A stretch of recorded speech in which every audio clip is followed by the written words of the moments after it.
Hello, everybody. Welcome to Tuesday night. It's gotten cold out there tonight. And we'll give everybody another minute or two and we'll get started. We're going to go over the quizzes from chapters 9 and 10 tonight. And then we're going to do chapter 14 on mortgages and financing. We're slightly out of order tonight because we should have been doing chapter 11, 12, and 13, but somebody asked specifically if we could do chapter 14 tonight. So we're going to hit chapter 14 tonight, and then we'll go back in order tomorrow night for chapters 11, 12, and 13. Chapter 14 is a big chapter on mortgages and financing. So, when somebody has a special request, we try to fulfill it for them. And it's a good chapter anyway. A lot of stuff in this specific chapter. So I'll give everybody another minute, and then we'll get started. I don't have any good news today about what's going on in the real estate market because nothing really happened much today. No statistics were released, but you guys can all, if you come across something and you want to share it, you're always welcome to share it. And we got about another minute and we'll get started. It's actually been a pretty good year. All in all, the numbers in my office are up over last year, which is really good. Maybe hopefully, knock on wood, they'll be just as good next year.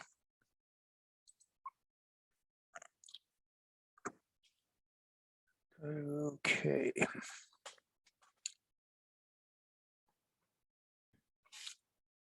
All right, so it's 6:30. And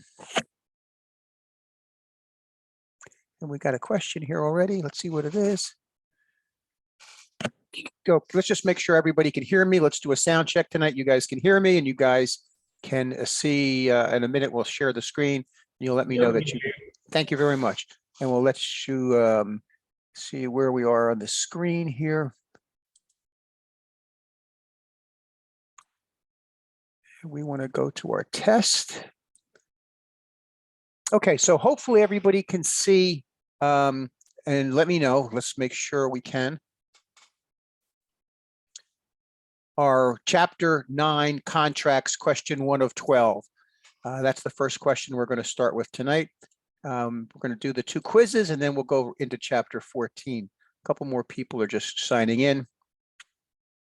And I am seeing that people can see our application, so it means you can see the slide. That's good. And if we get to a point where you can't see the slides, let me know. But when we have these little glitches, we just try to fix them. No big deal. All right, so question 1 of 12. This is out of the chapter on contracts. The law in New Jersey that governs most real estate contracts is known as the statute of frauds. A quick thing about the statute of frauds, an amendment to the statute of frauds allows oral contracts for the sale of real estate to be enforceable if there is evidence to the nature and the extent of the deal. It used to be that the sale of real estate always had to be in a written contract, but the statute of frauds was amended that would allow it to be an oral contract if there was enough evidence to the nature and the extent of the deal. But anyway, the law that governs how real estate contracts are written is the statute of frauds. Question number 2. Contracts for real estate must have all of these except. So we know we need competent parties, 18 sane and sober. We know they have to be supported by consideration. We know we have to have a meeting of the minds. So contracts do not need to be fair to all parties. A contract might be better for one party than another. As long as everybody understands what they're signing, they have reality of consent and there's no duress, then fairness is not an essential element.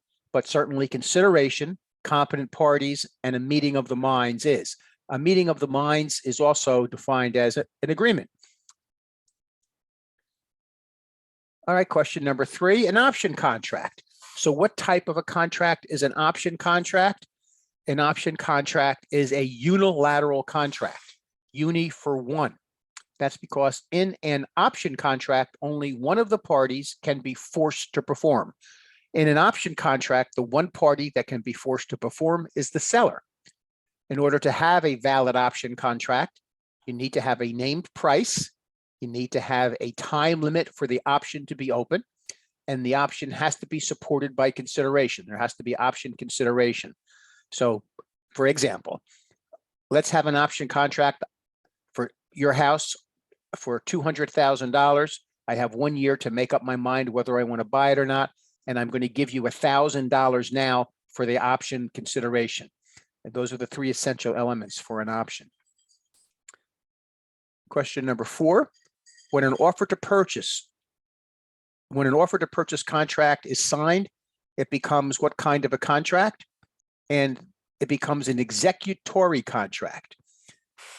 Executory means things still need to be done before the contract is finished with everybody's responsibilities.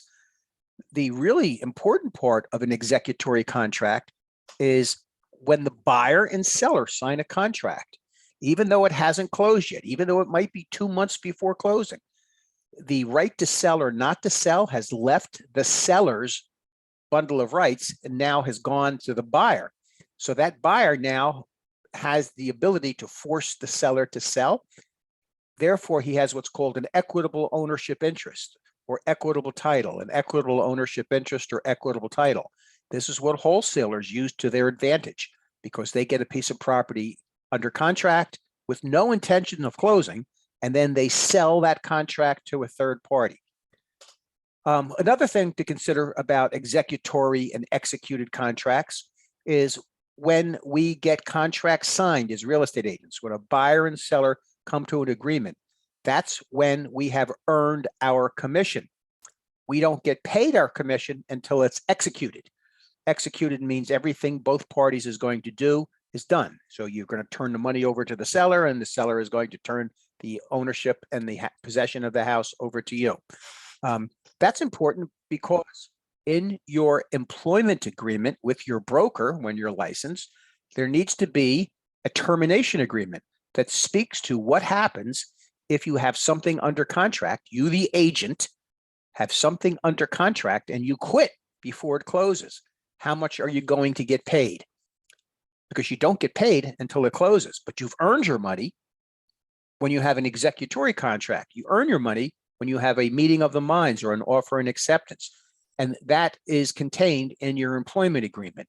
And to go one step further, when you quit, your broker has 30 days to send you a letter telling you all the deals you have that have not yet closed that you're still going to get paid for. That's all part of the termination agreement. But again, once an offer is signed, once the buyer and seller agree, you have an executory contract. Question 5 of 12, a contract signed by a minor. So what happens if a minor signs a contract? Well, the contract is voidable by the minor. The contract is voidable by the minor because he is not a competent party. So a minor signs a contract, it's a voidable contract. Number 6, in an option contract. Now, again, an option contract is a unilateral contract where a seller and buyer come to an agreement where the seller says, I'm going to sell you my house for $200,000 and you have a year to make up your mind. So in an option contract, which of the two parties can be forced to perform?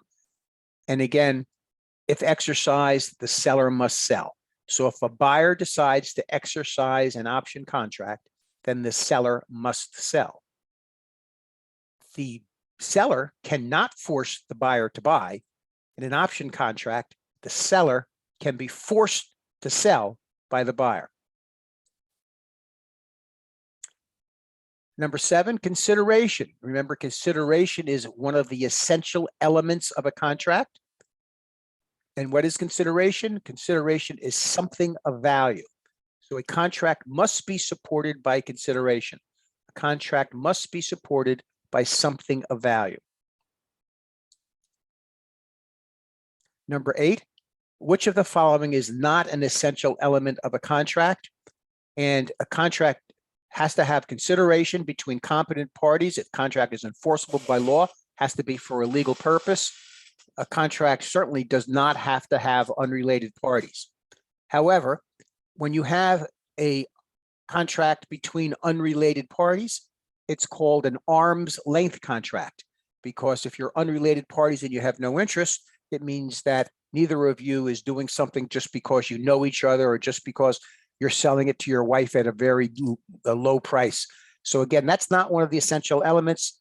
The essential elements are competent parties, supported by consideration for a legal purpose.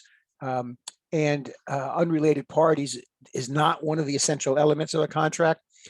Unrelated parties is one of the essential elements of an arm's length transaction, though.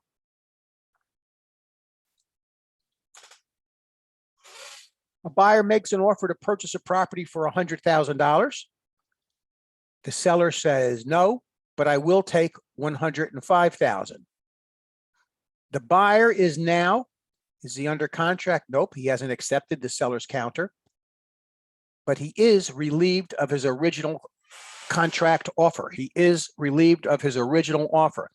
In other words, once that seller says, no, but I will take $105,000, the seller can't change his mind and come back and say later on, all right, never mind, I'll take 100, because once he says no, but I will take 105,000, that terminates the contract and it relieves the buyer of his obligation under that original contract.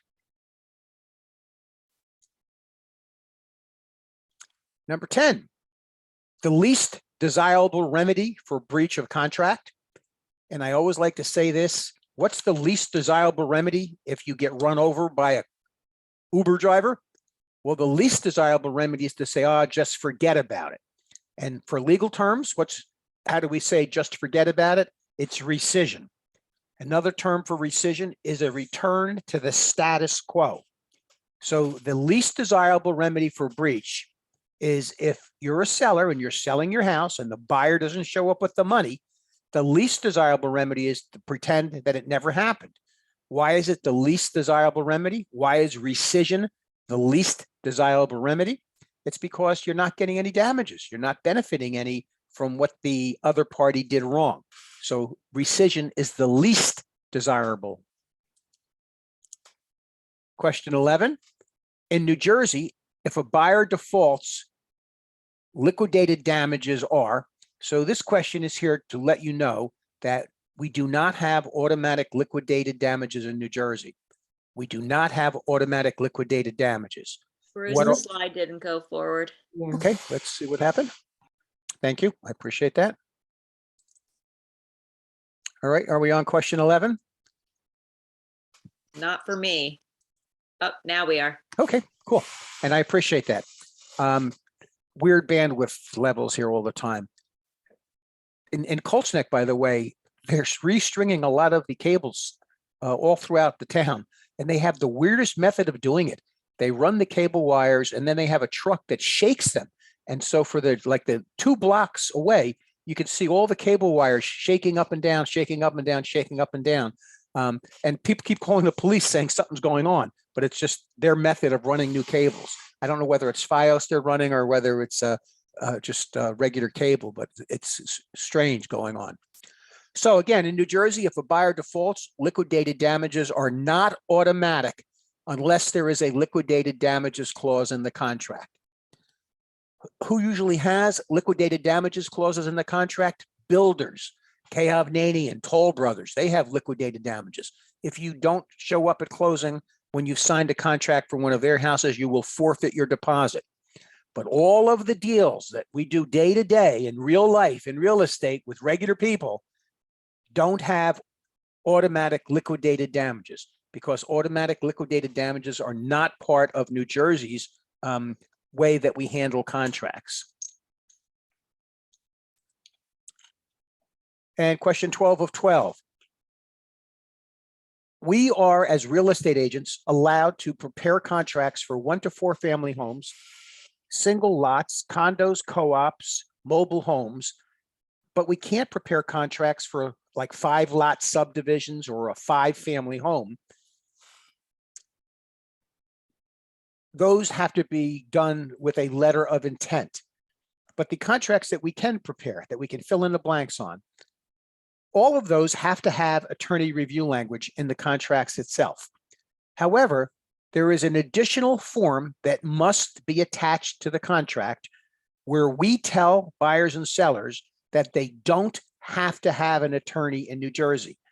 The buyers and sellers choose whether they want to have an attorney. Of course, if they don't have an attorney, they can't use the attorney review privilege if they don't have an attorney. But that form is called Opinion 26. That form is called Opinion 26. That's the form that advises buyers and sellers that we recommend they have an attorney. All right, let's get to the next chapter.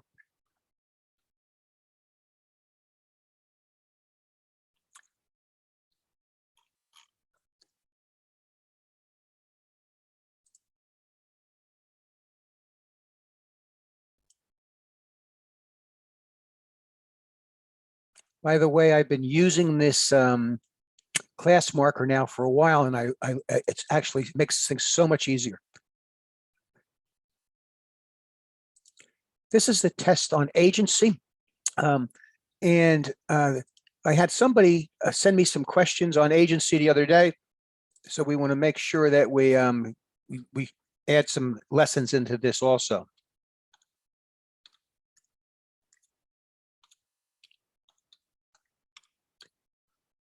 Okay.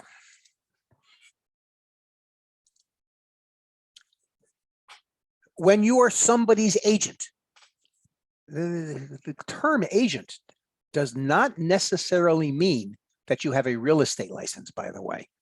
The term agent means that you have created an agency relationship with a client. And when you've created an agency relationship with a client, you have a fiduciary duty to that client. So an agent owes a client, and we say what you owe a client is old car: obedience, loyalty, disclosure, confidentiality, accountability, reasonable care, and diligence. Which one is not an old car? Consideration. An agent does not owe a client consideration. He does owe them obedience, loyalty, disclosure, confidentiality, accountability, reasonable care, and diligence. So your real estate license does not make you an agent. What makes you an agent is having a fiduciary duty, because you can be a travel agent, and then you have a fiduciary duty to your people who are looking to book a flight. You can be a sports agent, and then you have a fiduciary duty to your baseball player. You can be an entertainment agent, then you have a fiduciary duty to your musician or your entertainer. All right, now we're going to talk about real estate now. If you are a seller's agent, who is your client? If you are the agent of a seller, who is your client? Well, that's easy. It's the seller. If you're a seller's agent, who is your client? It's the seller. A buyer's agent has which party for a client? Well, that's easy. If you're a buyer's agent, then the buyer is your client. If you're a buyer's agent, then the buyer is your client.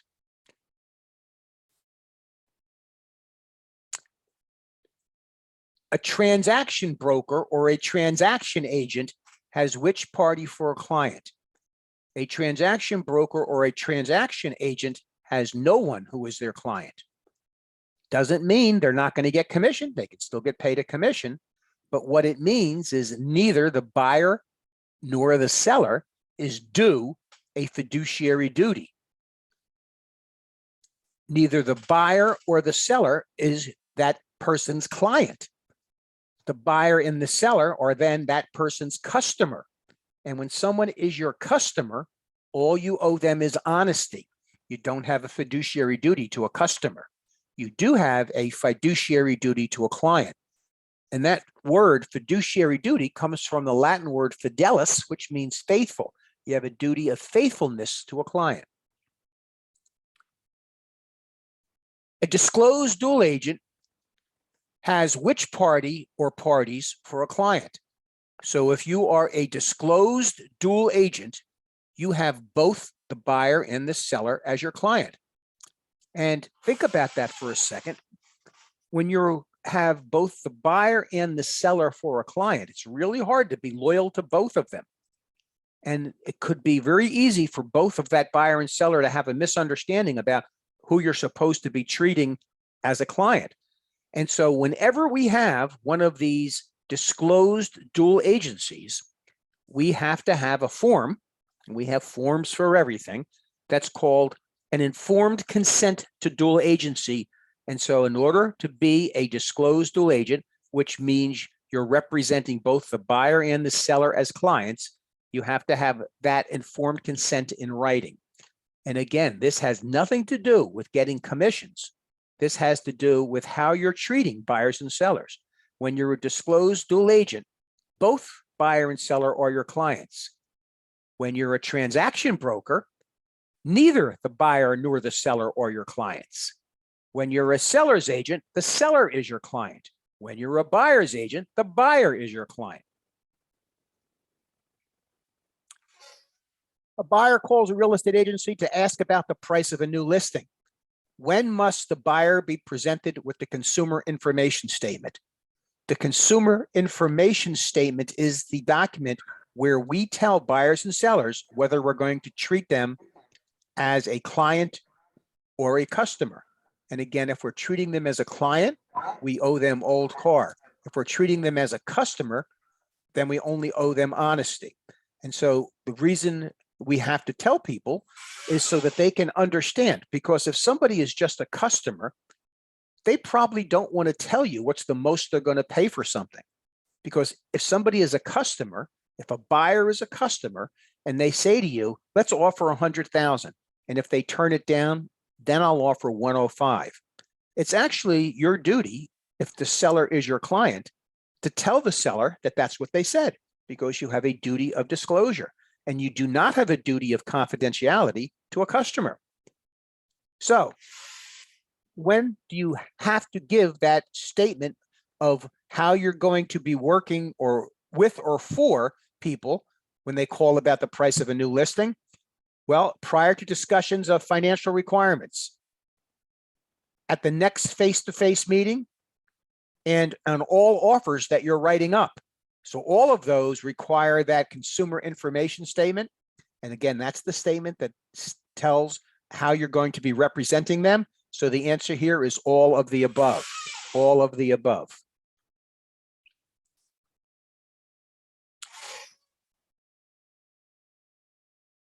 All of the following are ways to terminate an agency relationship except. So we know we can terminate an agency relationship by expiration.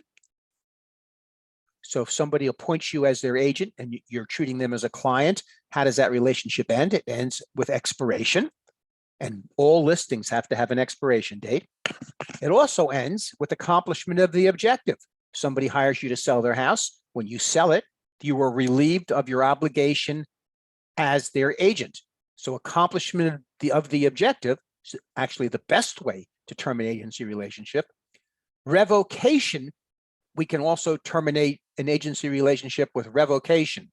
Revocation is when the seller or the buyer fires you and they take back, they revoke their appointment of you as their agent.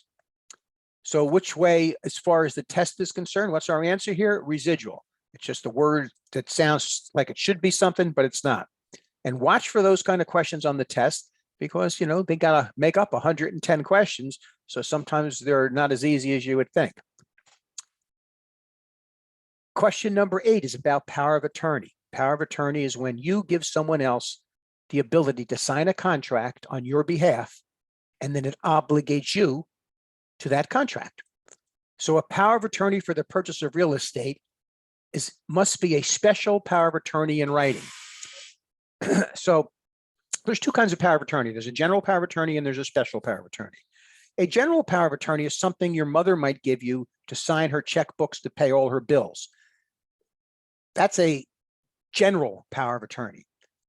A special power of attorney is something that's used for a very special and specific purpose, and real estate is a very special and specific purpose. So in order to use a power of attorney for real estate, for instance, in order for you to sign a contract for a house that your uncle owns and have it bind your uncle to the contract, it must be a special power of attorney and it must be in writing.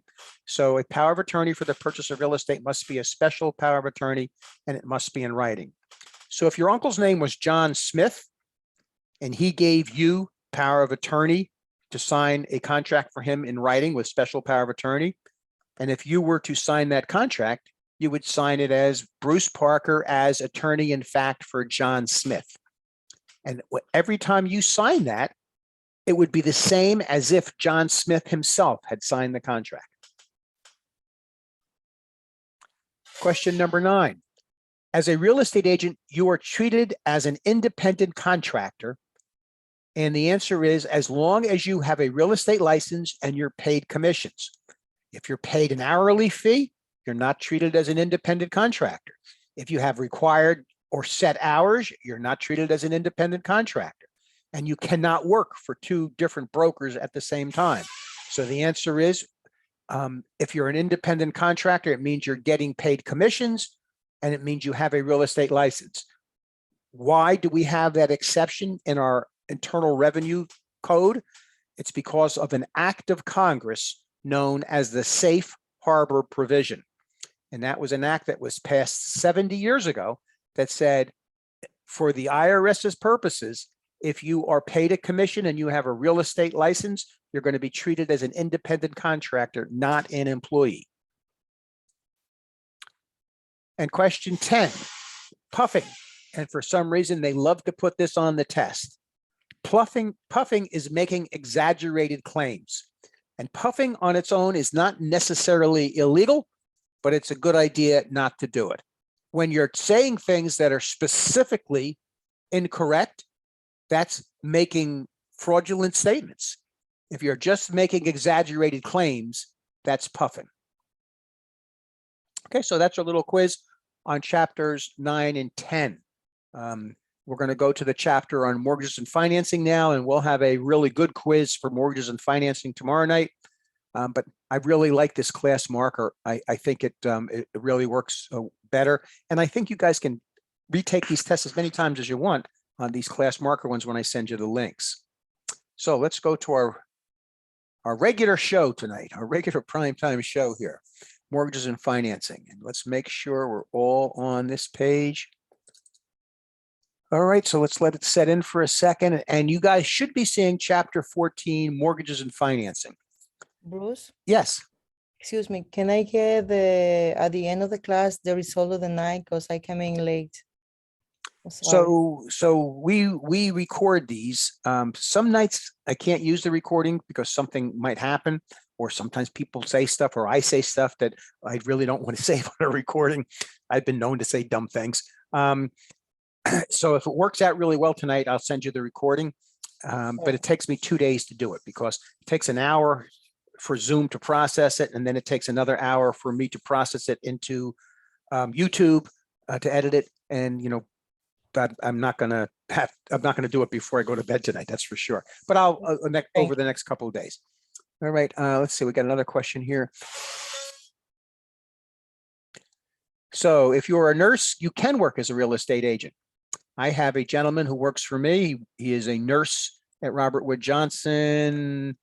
I can't remember what department he's in, but the last time I was in there, he stopped in to check on me. And let me tell you, he does very well because he sells doctors' houses. He sold a couple of very expensive houses this year. So yes, you can be a nurse and be a real estate agent also. Another good thing to do if you're a real estate agent is to be a teacher. You have the summers off and you have the weekends off. So, the busiest time is the summer for real estate, and the busiest time of week is the weekend. So being a teacher, another really good thing to be is a mom or a dad who has childcare responsibilities, because most schools will go ahead and give you, the list of everybody's email addresses and everybody's phone numbers that you couldn't get otherwise. And if you attend all the parent activities or all the sporting activities, and you wear your RE/MAX Best name tag, and you always have a nice smile on your face, or your RE/MAX Best hat that says I'm one of the best, what it does is people will already trust you, and they will be happy to do business with you. Because in order for people to do real estate business with you, first of all, they have to know about you. So you're wearing your name tag. Second of all, they have to trust you and like you. And so if you're on the parent groups and you're providing snacks for the soccer games, people are going to like you and trust you. And then lastly, they have to respect you and respect your knowledge.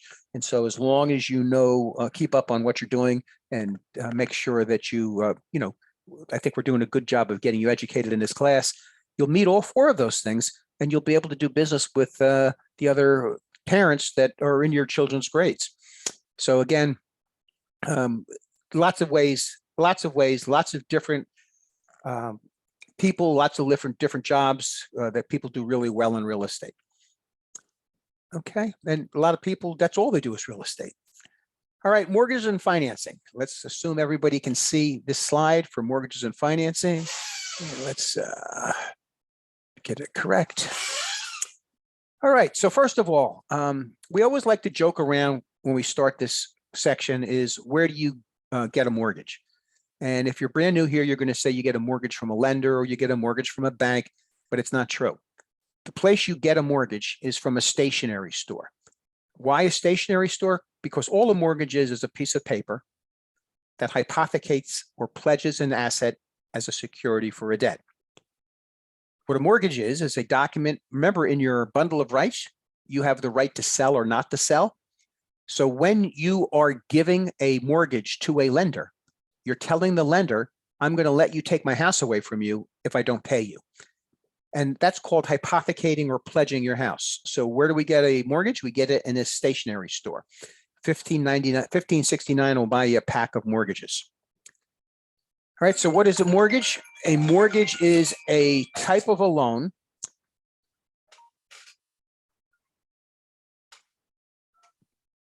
excuse me a second. I didn't realize I didn't turn my phone off. We'll do that now. Bruce, I'm still seeing chapter 14, like just the header. Am I supposed to be seeing a Yep, different a slide? statement that says mortgage now. So let's get you, make sure you get onto there. Okay, how are we doing now? Does it say mortgage? What is a mortgage? Not for me. Okay, we're not there yet.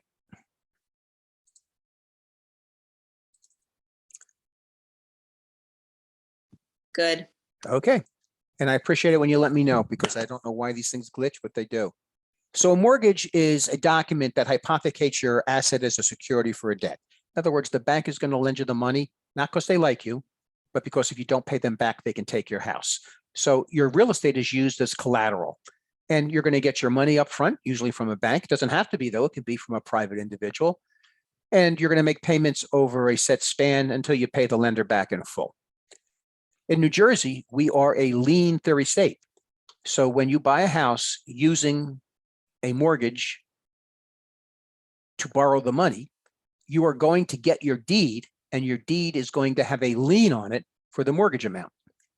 So again, in New Jersey, we're a lien theory state, which means you're going to get your deed and it's going to have a lien on it for the mortgage amount.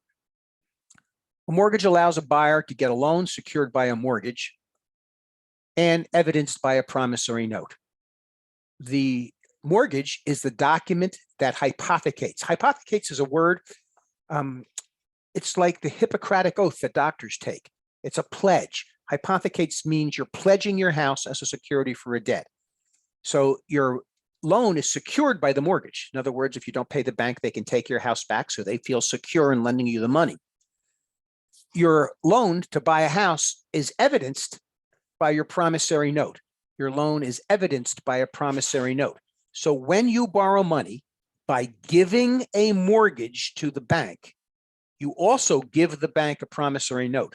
The mortgage allows them to take your house back if you don't pay them. The promissory note allows them to sue you if they have to take your house back because you didn't pay them, and then they resell your house and then they lose money. The promissory note allows them to sue you for what's known as a deficiency judgment. All right, the mortgage allows the lender to foreclose, and the promissory note is the IOU. It would allow the borrower to be sued after a deficiency judgment. The mortgage document itself, there is some protocols for exactly how a mortgage document has to be written up, the type of spacing it has, the size of the font, it has to be in English. So the mortgage document itself must be in writing. The parties to the mortgage must have the capacity to sign a contract, and we know that's 18 sane and sober. There must be a legal description attached. So a couple nights ago, we went over the chapter on property description, a meets and bounds description, and we said a meets and bounds description was a legal description. So when you give the bank a mortgage, in order for you to borrow money from the bank, you attach a legal description to the mortgage. Now, you don't do that. Your lawyer does that. But while your lawyer's filling out all that paper to close your loan, he's attaching your legal description, and that has to accompany the mortgage.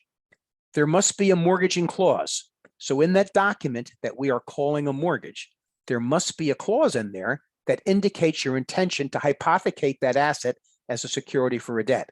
The clause can be mortgages, the clause can be secures, the clause could be hypothecates, just some verb that indicates that you, the homeowner, are pledging your house as a security for a debt. You must have a mortgageable estate, and that means you have to have a property that you have an ownership interest in order to mortgage it. You can't mortgage a lease. If you have a lease on your house, you can't take that lease to the bank and say, I'm like to mortgage my lease. I like to pledge my lease to get a loan, because it's not a mortgageable estate. A mortgage must have foreclosure provisions in it. What happens if you don't pay the bank?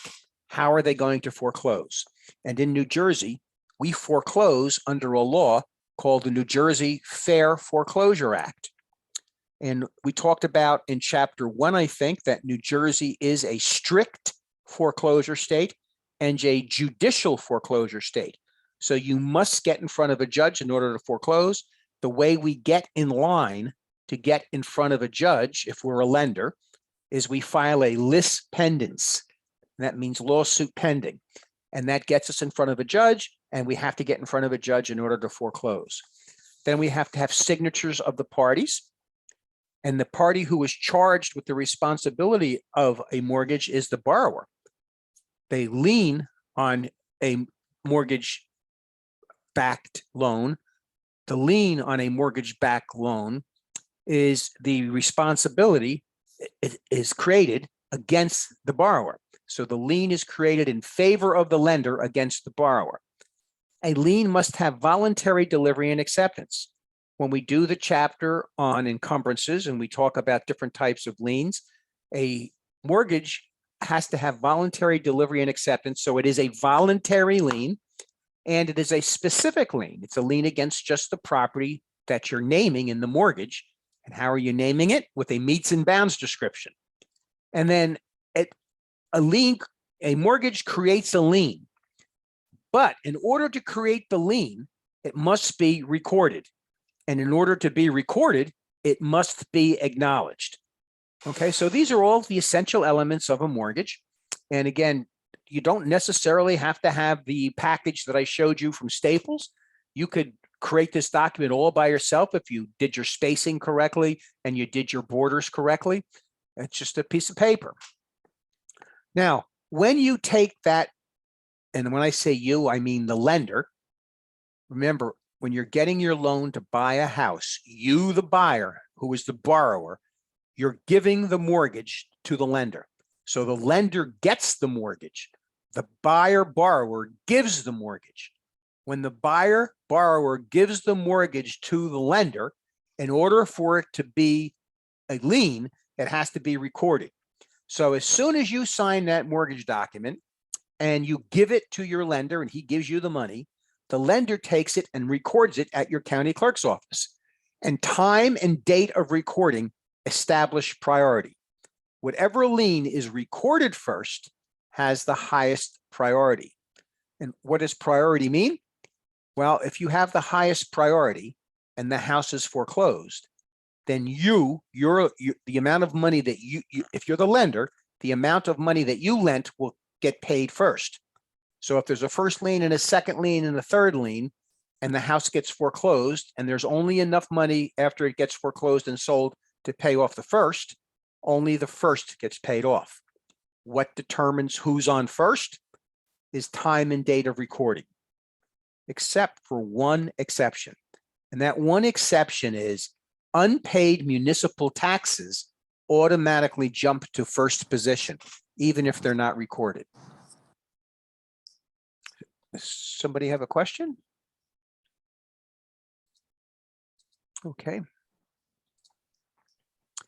Priority determines who gets paid first in foreclosures. In terms of relative position of time and date of recording, we refer to first and second. We refer to also junior and senior. A senior lien is one that's recorded at a earlier date than a junior lien. So a lien that was recorded in 1998 for $30,000, and then you got refinancing in 2020 for 400, which is the senior lien, the one that's recorded in 1998 for $30,000. Talia asks, if you pay your mortgage but not your taxes, can the home get foreclosed? The answer is yes, because unpaid municipal taxes get auctioned off, create tax lien certificates, and the person who bought the tax lien certificate can foreclose for the unpaid tax lien certificate in 2 years. And remember, they're in first position because municipal liens for unpaid taxes automatically jump to first position. But in real life, if you had a mortgage and you weren't paying your taxes, and we'll find out in a minute, then the lender has the right to accelerate your loan and start foreclosure on their own so they don't have to lose their position in a tax lien sale. So what that means is, since unpaid municipal taxes automatically jump to first position, and you've got a lien for your mortgage, which was in first position, your lender does not want to risk being in second position. So if you don't pay your taxes, they're going to start the foreclosure process, and we'll see why in a minute. All right, so again, junior and senior just refer to relative position of priority. And again, the mortgage that was recorded in 1998 for $30,000 is the first mortgage, even though it's for a lot less money. It's the first mortgage because it was recorded at an earlier date. And this is exactly how we answer your question from a moment ago. There's certain clauses and covenants in a mortgage, and there could be more than the ones we're going to talk about, but these are the main ones. Covenants are promises, like your marriage covenants, promises. So the first clause or covenant can be an acceleration clause. The acceleration clause, there's a couple of different kinds, but the main ones are alienation and due on sale. Alienation means to change ownership. So in New Jersey, if you change ownership, you got to pay off the mortgage. That's obvious. If you sell your house and it's got a mortgage on it, you got to pay it off. Also, there's a due on sale clause. If your house changes ownership, you've got to pay off the mortgage. There's a due on sale clause.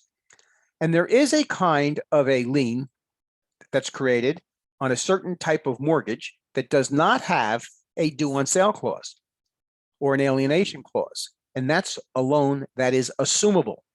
And we're going to find out later on, FHA loans and VA loans are assumable, which means you can just take over the mortgage, continue the payments without getting a new mortgage if you're a buyer on a VA or a FHA. So again, acceleration clause, what the acceleration clause means, if you sell the house or if it changes ownership, instead of having 30 years to pay off the house, you have to pay it all off right then. It accelerates, it speeds up the time. The next clause is a defeasance clause. A mortgage has a defeasance clause. That defeasance clause states that when you've paid the lender back all the money they lent you, they no longer have a claim against your property, because remember, a mortgage allows them to take your house away from you under certain circumstances. So the defeasance clause says, oh, you paid me, I no longer have the right to take your house away. And what happens in real life, when you buy your house and you borrow the money, you're going to sign a mortgage and you're going to send it to the bank. And the bank holds on to that mortgage document. They physically keep that document. And then when you pay them off after 30 years, they send you back that mortgage and it's stamped released or satisfied. And then you take that released document or that satisfied document and you take it to the county clerk's office and you record your satisfaction of mortgage. If you don't record your satisfaction of mortgage on your credit reports, it still shows you have an open mortgage of record. Now, who does this? Usually your attorney does this, but sometimes when you refinance, nobody bothers to do it. And 10 years later, you'll go to get a loan and they'll say, you still have this mortgage open on your house from 10 years ago because nobody ever filed the release or the satisfaction. The next kind of a clause is a subordination clause. If you're in first position on a loan and the person who owns the house wants to get another loan without paying you off, but this new loan won't be in second position, the lender refuses to be in second position, then there is a mechanism by which you could ask who's in first if he would swap positions with you, and the person who's in first becomes second, and the person who was second becomes first. That's called a subordination clause. You're subordinating. You're saying, nope, I'm no longer king. Now I'm going to let somebody else be king. I'm no longer in first position. Now I'm going to be in second position. That's a subordination clause. That's when lenders agree to swap positions. This happens a lot in people who are building a house and they bought their own lot. So a person buys a lot, he gets a mortgage, he gets a loan by giving a mortgage to the bank for the lot, maybe $100,000. Now he wants to build a house and he needs $700,000 to build a house. The bank who's going to lend him the $700,000 says, well, we want to be in first position because it's less risky.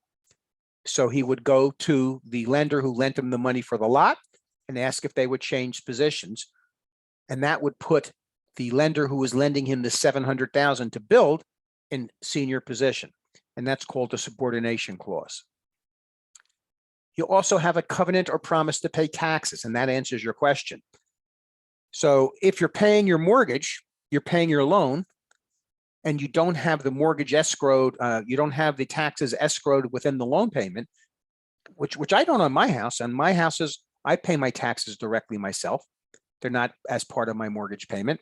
So if I was making my mortgage payment, but I was not paying my taxes, the mortgage company, the lender, would go to this covenant, your covenant to pay taxes, and they would say, hey, you're not paying your taxes, therefore I'm accelerating your loan.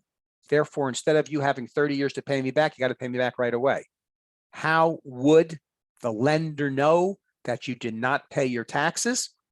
Well, when they have a tax lien sale at the municipality, if your taxes are sold at the tax lien sale, your lender who took your mortgage gets notified.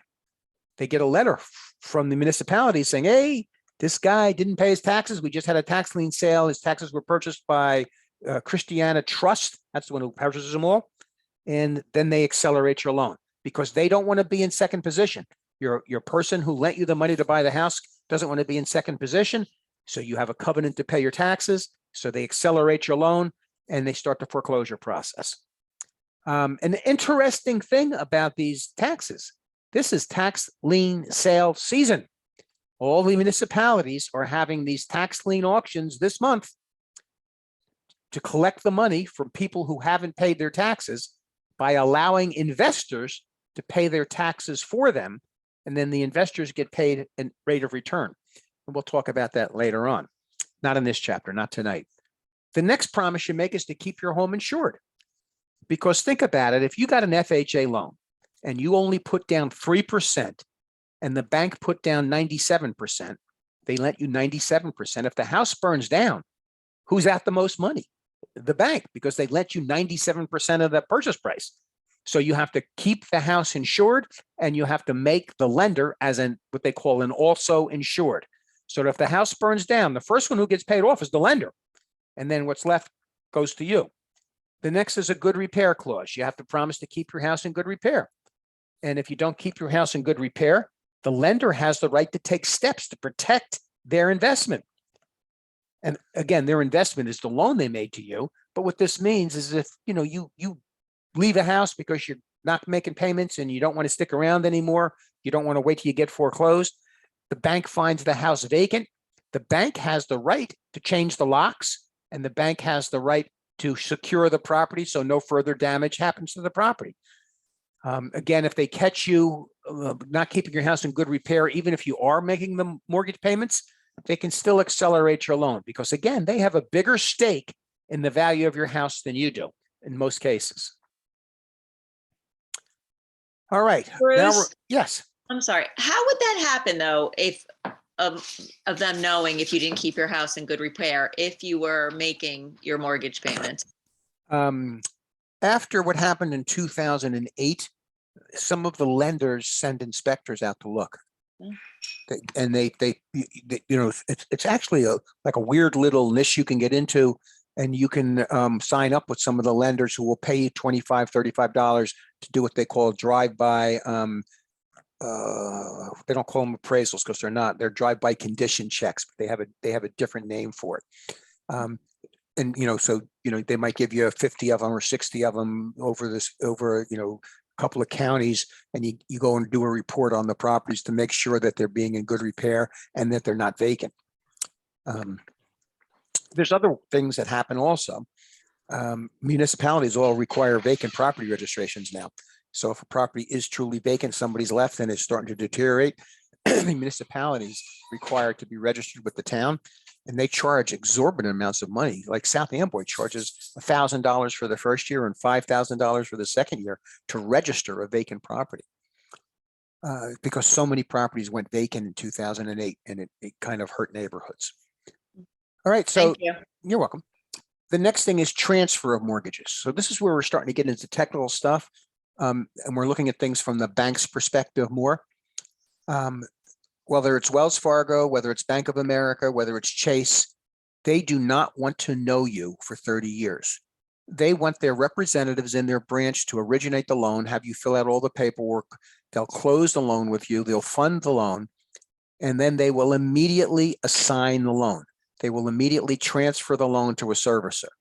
Now, we talked about assignment the other night in the chapter on contracts, where you're going to assign a contract for the purchase of a house to a third party. This is where they're assigning your mortgage to a third party. And it could be Fannie Mae, it could be Freddie Mac, because Wells Fargo doesn't want to know you for 30 years. They don't want to collect your payments and keep track of it for 30 years. We're going to learn later on what Freddie, Fannie, and Ginnie do. And what they do is they're going to package, they're going to buy mortgages in the secondary market. They're going to buy mortgages. They are the secondary market, and they're going to package them and sell them to investors. There's a lot of stuff in the news about how this is all happening. When we get to that slide later on, I'll talk about it, because they're getting ready to make some big changes in how this happens, and it's going to potentially affect the economy. All right. Next thing is mortgage takeover. So this is mortgage transfer, where the lender is assigning your mortgage to a third party. This is mortgage takeover. This is where a original buyer borrower is going to allow a new buyer to take over his loan. And when we're talking about a new buyer taking over a loan, we're going to talk about subject to a mortgage, and we're going to talk about assumption of a mortgage. So we have to understand the difference between subject to and an assumption. So if we have the guy in the black suit, or original borrower buying a house, in order to get the money, in order to borrow the money to buy the house, he's going to give a mortgage and a note to the bank. Again, the mortgage allows the bank to take the house back from him if he doesn't pay them. The note allows the bank to sue him if he doesn't pay them. So if it's allowed under the terms and conditions of the mortgage, that guy in the black suit who originally bought the house might sell it to the young couple on the right. And the young couple on the right might take over his mortgage.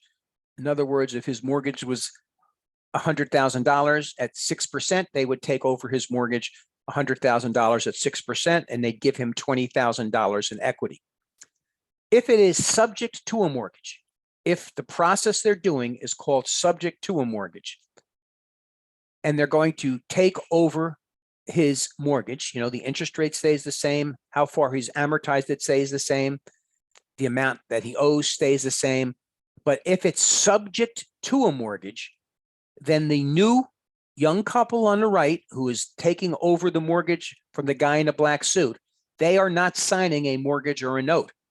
The original mortgage is still connected to the house, and the original note is still connected to the guy in the black suit who was the original borrower. So now, if the young couple stops making their payments and the house gets foreclosed, the most the young couple can lose is what they paid for the equity, right? We said they paid him $20,000 for his equity. He gets sued. The guy in the black suit gets sued via the promissory note because the young couple never signed a promissory note. That's called subject to a mortgage. So the question on the test will be, if somebody gets foreclosed and the most they can lose is their equity, they must have bought the house subject to a mortgage because they didn't sign the note. When we talk about an assumption of a mortgage, we have the same basic situation where the guy in the black suit paid $100,000 for a house. He got a mortgage and a note. He gave a mortgage and a note to the bank. And now he's going to sell the house to the young couple on the right. They're going to get that loan at the same interest rate he had. It's going to be the same place in the amortization schedule that he was. If he's made 4 years of payments, they're only going to have 26 years of payments left. But in an assumption of a mortgage, they have signed a note. And this is going to be an assumption with recourse. And that's because the original guy in the black suit is still under his obligation of his original note. The young couple is under the obligation of their note.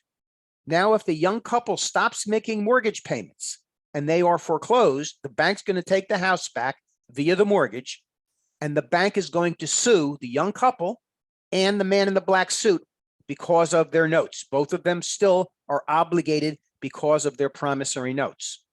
That's an assumption of a mortgage with recourse. There's still recourse against the original borrower. We can also have an assumption of a mortgage without recourse.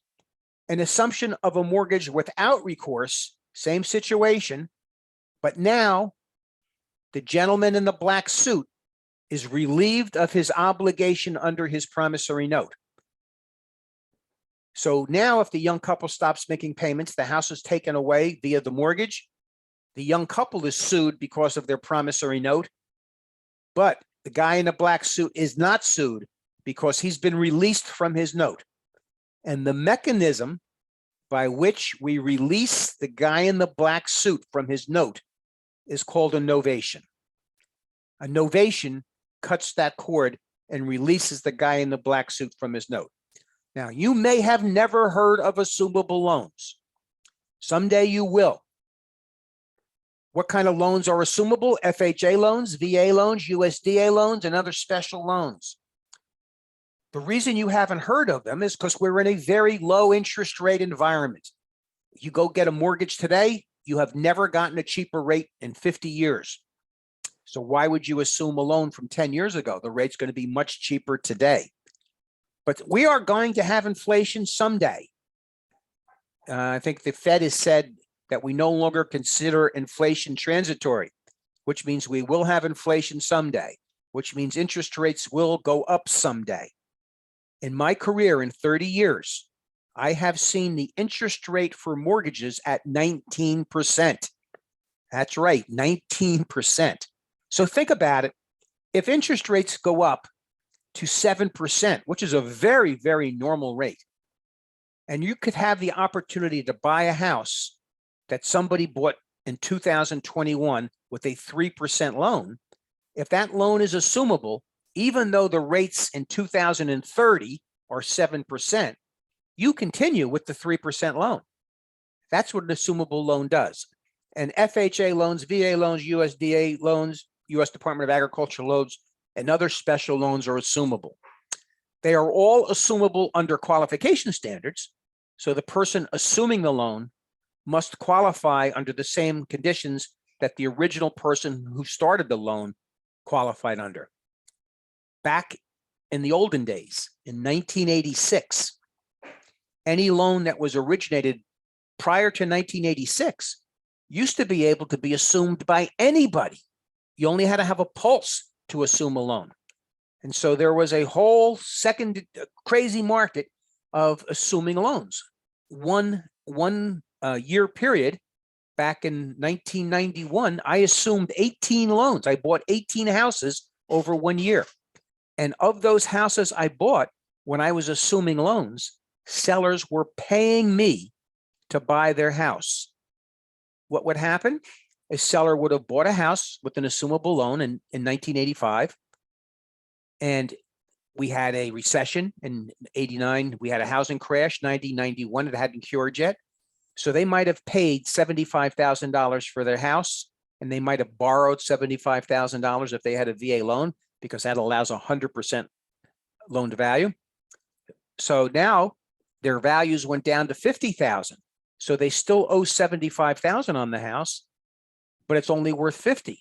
So they would sell me their house, and they would sell it to me for 75,000, but they would give me $25,000 to buy their house. And I would assume their loan, which at that point was at a very bad interest rate, like 9%. But I didn't care as long as I could rent it and pay that loan, because I knew that eventually the market would turn around. So people were paying me to buy their houses because I was assuming their loans, and their loan value was greater than the value of the house. So they would pay me that difference. So again, these things are really great tools when you have a period of inflation or a long period of inflation. And we are going to have inflation at some point. All right. So that's assumable loans. Remember, subject to the most the second buyer could lose is their equity. Assuming with recourse means that both the original borrower and the new borrower buyer can be sued under promissory note. Assumption without recourse means that the original borrower was relieved of his obligation under the promissory note by a novation. A novation kind of cuts the cord on the promissory note. Bruce, Yes. is it legal to assume the loan and somebody's going to give you $25,000 back? Yes, of course. Sure. And you can put it in writing Sure. in the contract. Sure. I mean, that was a Oh. very unique circumstance. I don't foresee that circumstance happening exactly as much again as it did then. And certainly back then, the reason I was able to assume so many loans in such a short period was the qualification standards requirement was not there. Any loan that was originated prior to 1986, you did not have to qualify for the loan. All you had to do was assume it. So again, you no credit check, none of that. And that's what we're getting to now, by the way, how we qualify for loans. Now you have to qualify to assume a loan under the same standards that the borrower qualified when they took out the loan. And think about this for a second, by the way, anything originated after 86, and it's way after 86 now, you have to qualify. And if the lender is going to lend you money at very low interest rates, they have very small reward for lending you money. So they can't take very much risk. What's the effect of that is you can get a very low interest rate now, but only if you're really good. You have to have 2 years working in the same job. You have to have some reserves and potentially in some loans, you have to have a good credit score. And now we're going to go through everything else you have to have in order to qualify for a loan. People who have marginal credit having a real tough time getting loans now because the interest rates are so low that the lenders can't afford to take a risk on bad credit. And we're going to talk about how we get around the risks in some cases by things like VA or FHA, who insure loans or who guarantee loans. But first, let's talk about how the lender decides if they're going to lend you money, if you're creditworthy. And we're going to think of from the lender's perspective now, and we're going to talk about how does the lender know whether they should lend you money or not. And what they want to do is they want to create a standardized mechanism for evaluating how good of a borrower you are. Because again, Wells Fargo and Chase, they're not going to stay with you. They're going to assign your loan to a servicer. So how do they let the servicer know what quality of borrower you are? They do it from the information they gather from the mortgage loan application. And this is called a uniform residential loan application. Everybody fills one of these out. It is a 4-page document, and it asks you lots of questions. How many loans have you had in the past? What's your income? What's your credit history? How long have you lived in the house? And then the house before that, how long did you live there? What's your educational history? What's your job history? And other information that it decides that it needs. What it does, it allows the lenders and the secondary market to objectively grade, and that's a typo, that should say grade borrowers, and make sure they fit into qualification segments. The better the credit you have, the lower the interest rate you get. The worse the credit you have, the worse the interest rate you get. And if you have bad enough credit, you don't get the loan at all because you're too risky. So they have these uniform residential loan applications that get everybody to fill out the same stuff, so they can use these to create gigantic spreadsheets of packages of loans that they can sell on the secondary market. They also help them create what we call qualifying ratios. This is how the lender tells whether you can afford to buy your house. And the qualifying ratios are always on the test. Qualifying ratios are the front end ratio, also known as the housing ratio, and the back end ratio, also known as the debt ratio. So our front end ratio, or our housing ratio, is our PITI divided by income. P is principal payment on your mortgage loan. I is interest payment on your mortgage loan. T is your real estate taxes, and I is your homeowner's insurance divided by your income. And as in all formulas, we have to have consistent units. So everything has to be by the month. You could do it all by the week, or you could do it all by the year, but everything has to be by the same unit. Income, by the way, is gross income. And typically, a lender wants to see this number be 28% or less. What's 28%? It means about 1 week's pay should equal your mortgage payment, more or less. About 1 week's pay should equal your mortgage payment. That's the front end ratio. If it takes 2 weeks' pay to make your mortgage payment, you probably can't afford the house. That's the front end ratio: principal, interest, taxes, and insurance divided by income. We also have the back end ratio. The back end ratio, or the debt ratio, is principal, interest, taxes, and insurance plus your consumer debt divided by your income. And I got a personal story to tell you tonight about this. I've got a house under contract in Edison, 173 Loring Avenue in Edison. The purchaser is getting a loan, and my wife calls up to see how we're doing, when we're going to close. And the lender starts hemming and hawing. So he can't talk to us about what's going on because the borrower is his client. So he has a duty of confidentiality to his borrower. So we have our lawyer call their lawyer. It turns out that my buyer of my house at 173 Loring qualified for his loan under the front end ratio, PITI divided by income. He's got, money put aside for the down payment. He's got income, all that kind of stuff. But he went out and bought his wife a new car. And so now his principal, interest, tax, and insurance plus that car payment, plus his consumer debt divided by his income, doesn't qualify for what they need for the back end ratio. And typically this back end ratio is, sometimes it's 40%, sometimes it's 50%, sometimes it's in between those two. But because his car payment was $800 a month, that knocked his back end ratio above the acceptable level. So now what he had to do in order to buy the house was he had to pay off the car in full to get rid of that debt. So now his back end ratio is back in line again. Again, it's just not his car payment, any credit card bills he has, or any regularly recurring credit obligation he has, like student debt, goes on the back end ratio. But buying that car pushed him over the limit. So this is the back end ratio, known as the debt ratio. What keeps most millennials from buying houses is their student debt. That goes on here. Again, the lecture you should give purchasers when you're working with a buyer down the road and they get a house under contract, you want to tell them, do not charge anything. Do not buy a car. Do not buy furniture. Do not go to Huffman Coos, who says if you buy furniture now, you don't have to make payments for a year. It's still a consumer debt, and you're going to blow your back end ratio. Once you close, you can buy whatever you want. It doesn't matter anymore.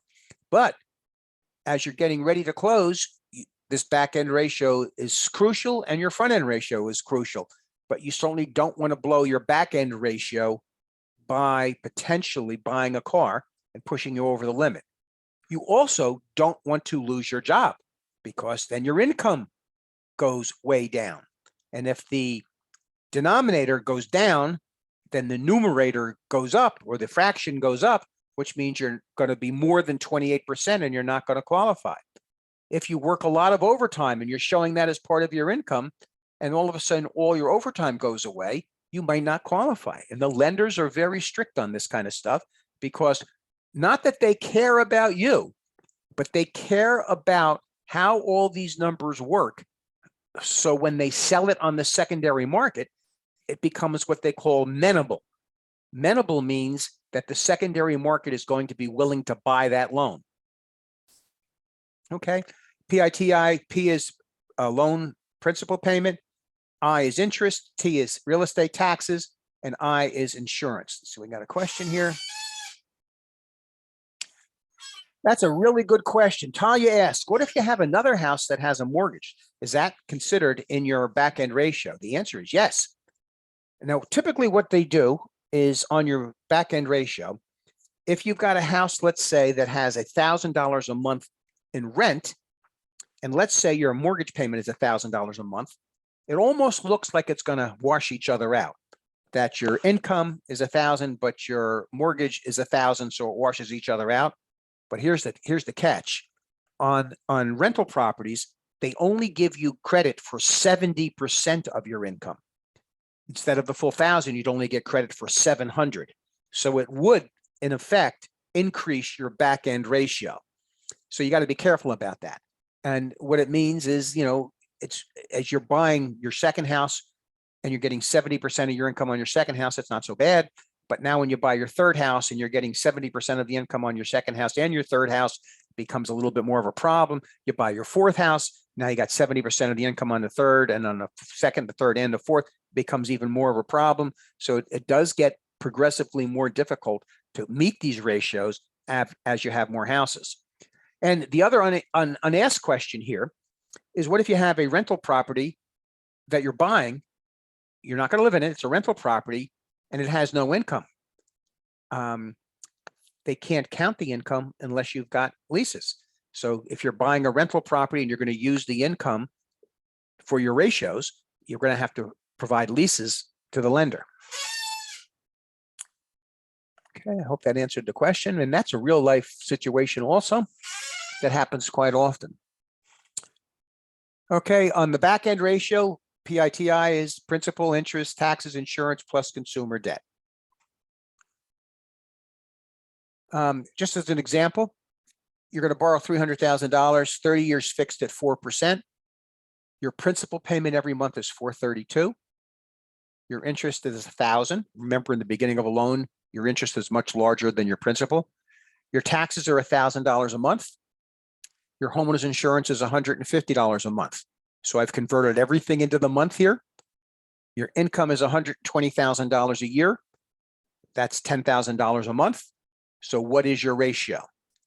Your ratio is going to be, principal is $432, interest is $1,000, taxes are $1,000, insurance is $150. That adds up to $25.82 divided by your income, $10,000. You've got a 25.82% front end ratio. Typically, you need under 28. You're at 25.82. You're going to qualify for the loan. All right, the next thing we want to talk about is your FICO score. FICO stands for Fair, Isaac and Company.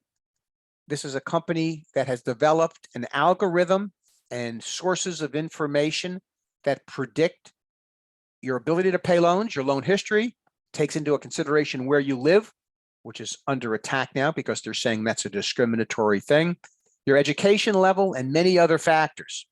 And your score can range from 350 to 850. The higher the score, the better.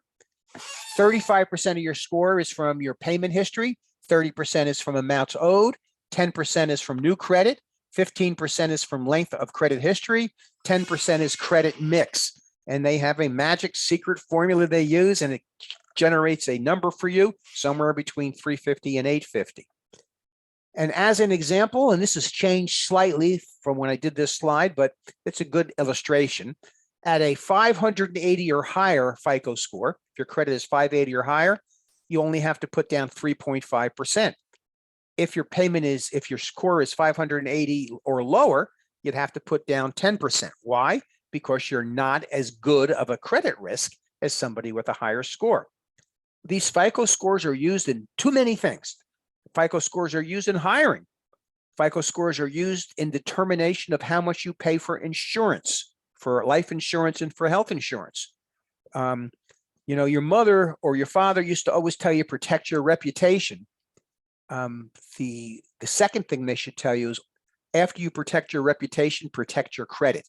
Because if you hurt your credit scores, it's going to be very difficult to borrow money, especially in today's climate, because the interest rate that banks are charging is so low, they cannot afford to take risk. The next thing we consider, if you're a bank, is the loan to value ratio. And the loan to value ratio is the loan amount. And remember, this is from the lender's perspective. The loan amount divided by the sales price or the appraised value, whichever is lower. And this assesses the lender's risk if they have to foreclose. What if you don't pay them and they take the house back? Are they going to get all their money back? So the loan amount, that's their money, divided by the sales price or the appraised value, whichever is lower. Why do they use the sales price or appraised value, whichever is lower? Why do they say whichever is lower?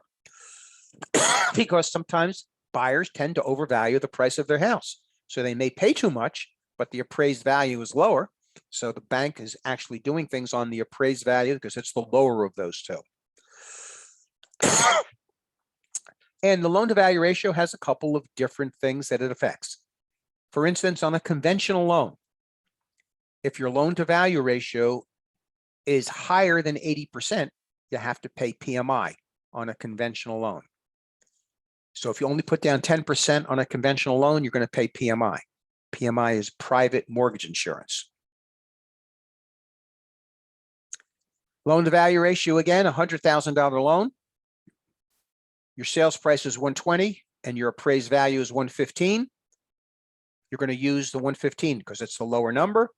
100,000 divided by 115,000 is 86.95. And then what that means is that if you're getting a conventional loan, that's higher than 80. If you're getting a conventional loan, you would have to pay PMI. PMI, by the way, stands for private mortgage insurance. It's from a private insurance company. There's 6 of them that do PMI now, as opposed to insured loans that are insured by the federal government, which are FHA loans. FHA loans are insured by the federal government. You're paying the insurance premiums. Conventional loans, when you're putting down less than 20%, are insured by private mortgage companies. That's why it's called PMI. And you're paying the mortgage premiums, the insurance premiums. Who benefits from the policies? The lender. If your house gets foreclosed and there's not enough money to pay the lender back, the PMI makes up the difference to the lender. On an FHA loan, you have an FHA loan, you get foreclosed, if there's not enough money to pay that FHA lender back, who makes up the difference? The FHA makes up the difference. Who does it pay? The lender. And in both cases, you, the borrower, are paying the premium. You're paying an insurance premium for the privilege of them insuring your loan. So the PMI can go away a few years after you pay your mortgage because you will have been paid down your equity, you have paid down your principal, or the house will have gone up in value. However, there was a law that was passed that said they had to do that. Now on certain loans, they no longer have to do that. You have to refinance. This was after 2000. This is after what happened in 2008. They changed the rules a little bit. So it's no longer as clear that they have to remove your PMI when you get to a certain point. Now you may have to refinance. And what's wrong with refinancing? Well, if you pay off for 5 years and you're going to refinance 5 years from now, interest rates will probably be higher 5 years from now. But there still are certain loans that as your house goes up in value and as you pay down the principal, you can make an application to remove your PMI. Again, a conventional loan, if you have 80% loan to value ratio, no PMI. You have 90% yes PMI. If you have 60%, no PMI, but 80% is the threshold. Next thing we want to talk about is points. Very misunderstood term. What a point is prepaid interest. What does a point do? It either increases the yield or decreases the yield, depending on who you are, the lender or the borrower. Each point is 1% of the loan amount. And that's important. It's of the loan amount. 1 point is 1% of the loan amount. So if you're getting a $150,000 loan and the bank is charging you 2 points, 2% of 150 is $3,000. And what does that do for you? What do those 2 points do for you? It increases the yield to the bank. The bank makes more money on the loan. Why? Because points are prepaid interest. There's a magic thing in math. Don't know why it works, but it works. It's called the rule of 8. 8 points changes the yield on a loan by 1%. So if you were getting a 3% loan and the bank was charging you 8 points, that would mean the yield to the bank was 3% plus 8/8 or 1%, right? Because 8 points changes it 1%. So if you were paying 8 points, change it 1%. So your 3% loan plus 1% is 4%. On the other hand, if you were getting a 4% loan and you wanted them to reduce the rate to 3%, you could pay 8 points and the bank would reduce the loan to 3%. There's a calculation you can do to see at what point it would be better for you to pay those points up front to lower your interest rate. And typically it takes about 8 years for that advantage to take effect. So in other words, if you know you're going to stay in your house for 30 years, it would be worth it to pay the 8 points to reduce your interest rate by 1%, because over the life of the loan, you'd have much lower payments and interest by paying the lower percentage rate as your nominal interest rate. What's important is each point is 1% of the loan amount. Each point is 1% of the loan amount. The next thing is imputed interest. Imputed interest is if somebody gives you a loan and they don't charge you enough interest. The IRS looks at that as imputed interest, and the interest that you should have been paying, the IRS treats it as income. So if you go to work for Google and you're going to be out in Palo Alto, California, and you're going to buy a $2 million home, which is probably a $300,000 home in New Jersey, you're going to need to borrow $2 million from Google. And if Google is lending you that money at no interest, which they do, then the IRS looks at it as if Google was giving you $60,000 a year, because 3% of 2 million is $60,000. So then you would get a 1099 for the interest you didn't pay. That's imputed interest. The next thing is usury. Usury is when you charge more than the legal rate for a loan. New Jersey has very good laws for usury. They don't allow very high interest rates. I think 29% is the highest you can have on a mortgage. In other states, especially down south, they have these payday loans, these cash advance loans, and the interest rate they charge is 1,600%. President Obama tried to make them illegal his last year in office. And, you know, so many of these guys are so well connected that they were managed to lobby against it, and he wasn't able to change the laws. 1,600%. And you can watch, there's a 60 Minutes special on this about how people, you know, take out a loan of $200 and they end up paying back thousands and thousands of dollars. This is a leftover quiz from once before. Charging more than the legal interest on a loan is known as usury. So this particular one, charging more, is known as usury. A mortgagor, so the OR means who gives a mortgage. The mortgagor is the one who gives the mortgage. So the mortgagor is the one who gives the mortgage. Who gives a mortgage? The borrower. The borrower gives the mortgage to the bank. The next question was, if the amount realized at a share sale as part of a mortgage foreclosure is more than the amount of the indebtedness and expenses.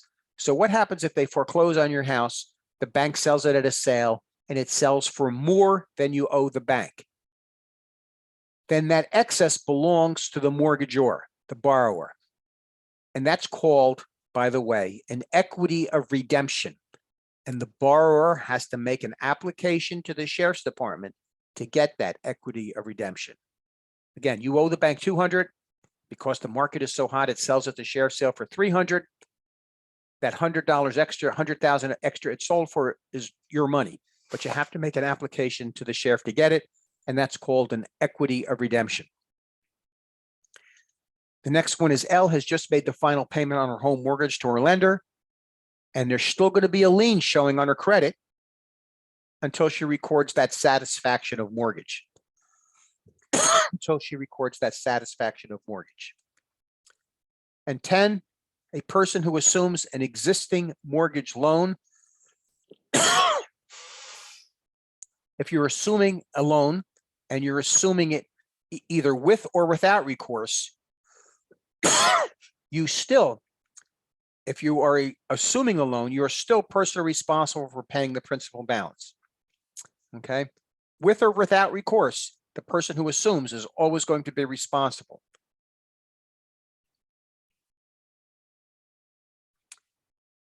A couple little quick math questions here. A buyer wishes to buy a home. The purchase price is $200,000. He's putting down 10%, and he's going to pay 2 points. How much are the points? It's $200,000. He's putting down 10%. Which means he's borrowing 90%. 90% of 200,000 is 180,000. 2 points of 180,000 or 3,600. Now, this is always on the test because they're testing your knowledge that you know that you pay points on the loan amount, not on the purchase price. The purchase price was 200,000. 10% down is $20,000 down. The loan is 180. 2 points at 180,000 is $3,600 for points. Buyer wishes to buy a home. The purchase price is 200.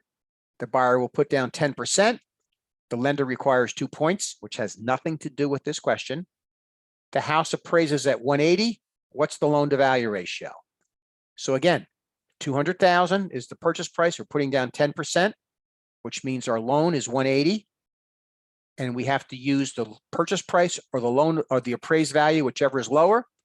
Whatever is lower is the 180. So our answer is our loan is 180.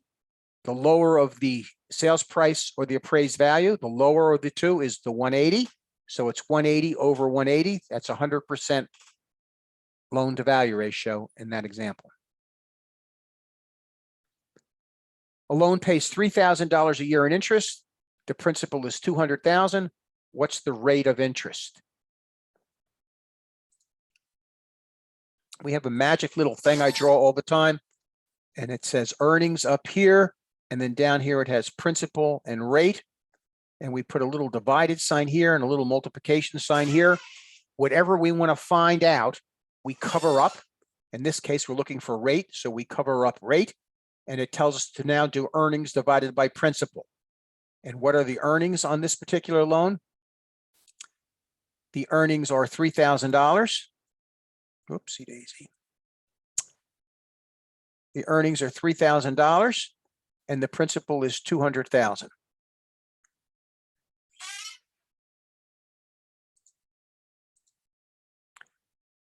$3,000 divided by 200,000 is 1.5%. That's our rate.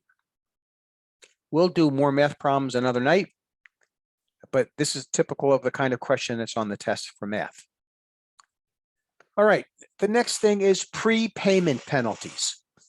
Certain loans, let's say you have a 30-year loan and you hit the lottery and you pay it all off after the first year, they charge you extra for paying it off early. That's called a prepayment penalty. And in New Jersey, you are not allowed to have a prepayment penalty on a purchase money mortgage. So if you got a loan to buy a house, it cannot have a prepayment penalty. Quite often, though, if you refinance, that's not a purchase money mortgage, you're refinancing, that could have a prepayment penalty. So you refinance to get a lower interest rate, let's say, you get a job transfer, you have to sell your house the next year, they may charge you a 3% penalty for paying it off early. That's a prepayment penalty. Again, we talked about usury is lending it higher than the legal rate allowed for interest. Imputed interest, again, is if you're not paying enough interest, the IRS treats it as income. Which brings us to adjustable rate mortgages, or ARMs, ARMs. So one of the significant considerations of an adjustable rate mortgage is it takes the risk of interest rate fluctuations away from the lender and places the risk of interest rate fluctuations on the borrower. So think about for a second getting a 30-year fixed, fully amortized loan, and you're getting it 3% today, and the bank lends you money at 3% today. And if I'm right, and 7 years from now, the interest rate is 7%, that bank wish they still had the money because they could lend it out at 7%, but they don't because they lent it to you at 3%. So the bank took the risk of interest rates going up. And the banks don't like to take risk. So what they do is they offer adjustable rate loans. And the adjustable rate loans means you, the borrower, take the risk of interest rates going up, because the amount of interest you pay on your loan is an index plus a margin. Buyer takes on the risk of interest rate fluctuations. The interest rate you're paying is determined by an index plus a margin. Indexes are supposed to be things that the lender can't influence, like 1-year Treasury securities, 3-year Treasury securities, 5-year Treasury securities, 10 years, monthly Treasury average, federal cost of funds, London interbank offering rate, the prime rate. But if you had an interest rate, an ARM, that was prime plus 1, if you had an interest rate that was prime plus 1, here's your prime, 3.25 plus 1, that would mean your interest rate was 4.25.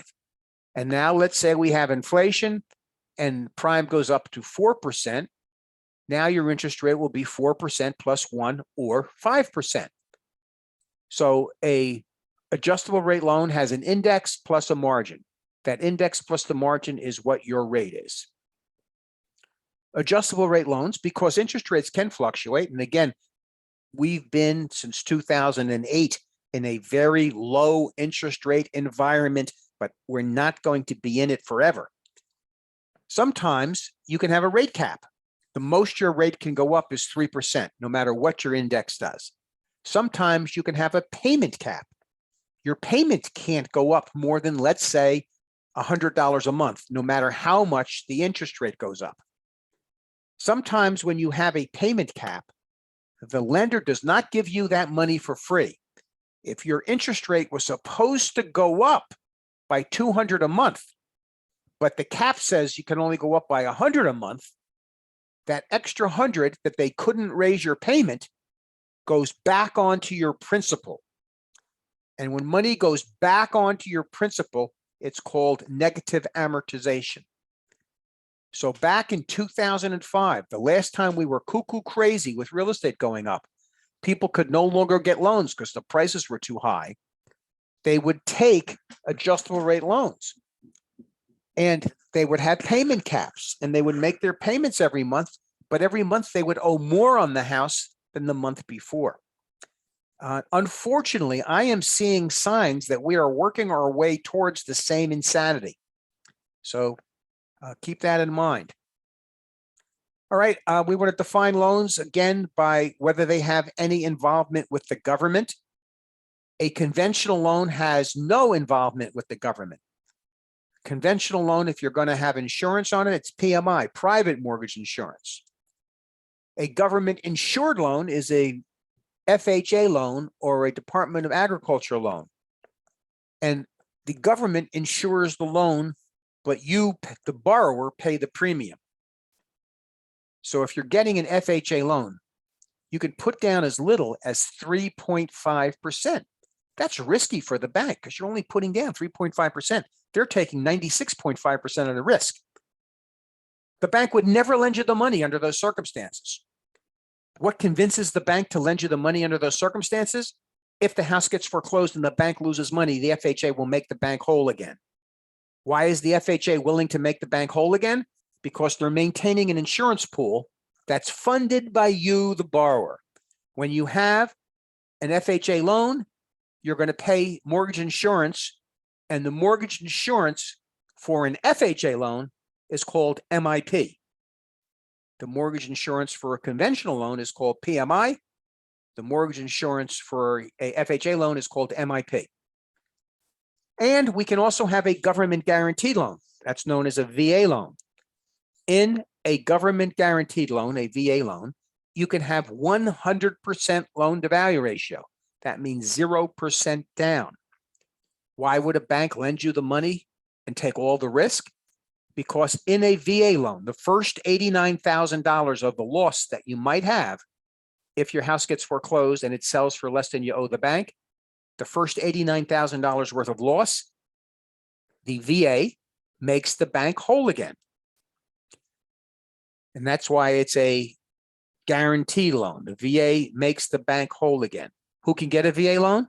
A veteran, an eligible veteran. How do you find out if you're an eligible veteran? You go to the Department of Veterans Affairs and you find out. Where do you get an FHA loan? At a lender who's approved by FHA. Where do you get a VA loan? At a lender who's approved by the VA. Do you get a break in interest rates? No. The interest rates are at market rate. What's the benefit of FHA? Very small down payment, as low as 3.5. What's the benefit of a VA loan? Very small down payment, as low as 0. Okay. Conventional loan, no involvement with the federal government. Next thing we're going to talk about is loans defined by how you pay them off. The one that I like the best is a 30-year fixed, fully amortized loan. Over 30 years, you make the same payment every month, and at the end of the 30 years, you owe nothing. That's a 30-year fixed, fully amortized loan. The word amortized comes from the Italian word morta, which means death. And what do you kill in a fully amortized loan? You kill off the principal. What's the significant factor? The payments are the same every month for the life of the loan. The next kind of a loan is a straight loan or an interest-only loan. And when you take out money on a straight loan or interest-only loan, you make payments of interest only. And at the end of the term, you still owe all the principal. So you borrow $200, you pay back the interest, $2 a week. At the end of the time you've had that money, you still owe the $200. Interest only or straight, at the end of the term, you still owe the entire amount. A graduated payment loan, sometimes known as a doctor's loan. In a graduated payment loan, your interest is 1% the first year, 2% the second year, 3% the third year, 4% the fourth year, or somewhere like that. But it's not an arm because it is not fluctuating. It is automatically stepping up to each of those levels. Sometimes it's called a step loan. Why is it called a doctor's loan? Because when you have your white coat ceremony as a doctor and you get hired as a resident, you're not making much money, but you got to have a nice house because you're a doctor. And you can't have enough income to qualify unless you can get really cheap money. And so your first year is at 1%. So you qualify for your house at 1%. So you can afford a bigger house. And then the next year it goes up, and the next year it goes up. And when you finish your residency, 3 or 4 years, then it stays at that level for the rest of the term. That's called a graduated payment loan or a step loan. It's not a adjustable rate loan because it goes up at fixed steps. Next kind of a loan is a reverse annuity loan. You have to be 59 or older to get this loan. And remember, when you go to qualify for a loan, they look at your PITI divided by your income. And what do seniors not have a lot of? They don't have a lot of income. So on a reverse annuity loan, your ability to borrow has nothing to do with your credit, has nothing to do with your income. It is solely based on your loan to value ratio and how old you are. So you're 75 years old, you don't have any income, you have a $500,000 house, and you don't have any cash. So you want to borrow half of that 500,000, 250. They'll give you the 250, even if your credit's bad, and you don't have to pay any money back until you die or you move out. So you're 75. After the first month, you owe 251. After the second month, 252. After the third month, 253. And it goes up and goes up and goes up. And it could even be at some point you're going to owe more on the house than it's worth. But that's okay, because in the lender's perspective, because it's an FHA insured loan. So again, the benefit of this is it allows seniors to borrow money on their equity. Who hates this kind of loan? The children of seniors. Because if your father's borrowing the money and the amount he owes the bank goes up every month, when he finally passes away and you sell the house, there's no equity left in it. That's a reverse annuity loan. And if you watch shows that senior citizens watch, you'll see Robert Wagner, and you'll see, let's see, who's the other guy who does the loan? Tom Selleck, who does the loans for reverse annuity. Billy Crystal is even running TV commercials for his new Man of Comedy play. And he starts off the commercial on the radio for the Man of Comedy play saying, "Hi, it's Billy Crystal. I want to talk to you about reverse annuity loans." And that's because, you know, he's a senior citizen now, and it's funny because senior citizens have to get reverse annuity loans. Next kind of a loan is a bi-weekly loan. It was invented by Amboy Savings Bank right here in Perth Amboy. In a bi-weekly loan, you make a half of a loan payment every 2 weeks. And if you make a half of a loan payment every 2 weeks, you make 13 payments a year. And if you make 13 payments a year instead of 12, you pay your loan off 7 years sooner, which is a gigantic advantage. When we talk about purchase money mortgage, we have two definitions we use. First definition of a purchase money mortgage is any loan you get to purchase a property, whether you get it from a bank or anywhere else, it's the money you get to purchase a property. The more granular definition of a purchase money mortgage, and they're both acceptable, by the way, the more granular definition is a purchase money mortgage is when the seller provides the financing.